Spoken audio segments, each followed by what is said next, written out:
Вече имаме кон в машината. Успех на всички. Тамаяс е в стартов бокс номер 1. Коня на Калимански хан.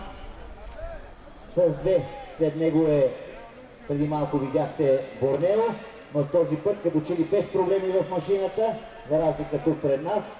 Борнео е в машината, третия ласт момент. Алес Жребец в момента. И неговия опитен жокей Джуниет Мустафа. Без проблеми за ласт момент. Четвърти Биг Бой с Любчо Златев. И Биг Бой в машината. До тук добре. Лидер. Не, това е Шакиро. Също в машината, но Райка Мил сега ще се качи през задната врата на стартов бокс номер 5. И с белия дрес, светлия дрес, Алес Жребец Макаби от Шумен. С жокей Саид Салимов.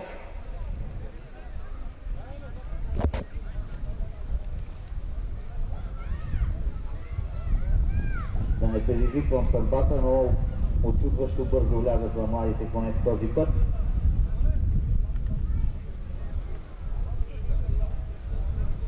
И лидер е в машината, да изчакаме Саид да се качи на гърба му. Внимание, гледайте пелия флаг на помощник Артура.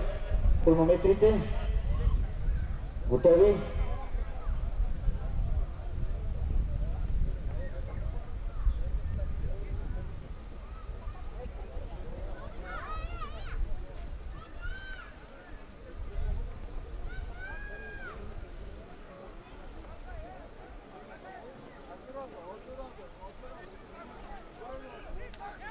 Старт сезон 2013 е даден.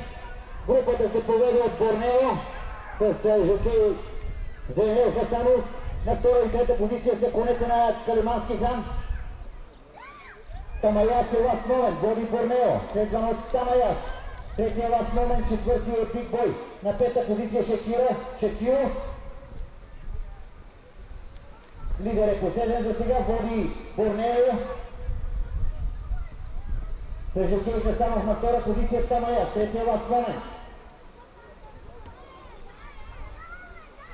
Не е ласт момент, е втори.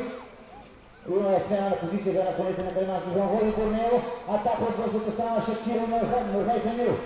Продължава да води Борнео. Атака на Нургай Камил, Шакиро от бързата страна. Ласт момент в средата. Най-отвън Шакиро. От бързата страна Борнео. Мара Палансова ще се Борнео. Борнео ласт момент Шакиро. Борнео от бързата страна. Борнео ласт момент. Борнео ласт момент. Дилемата е това. Ласт момент, атака на ласт момент до последния момент. Борнео е ласт момент. Победа за ласт момент. Той Борнео теги Шакиро. На четвърта позиция Тамаяс. Първа победа за младия тренер Стефан Раев от Калиманци. Хванахме ги.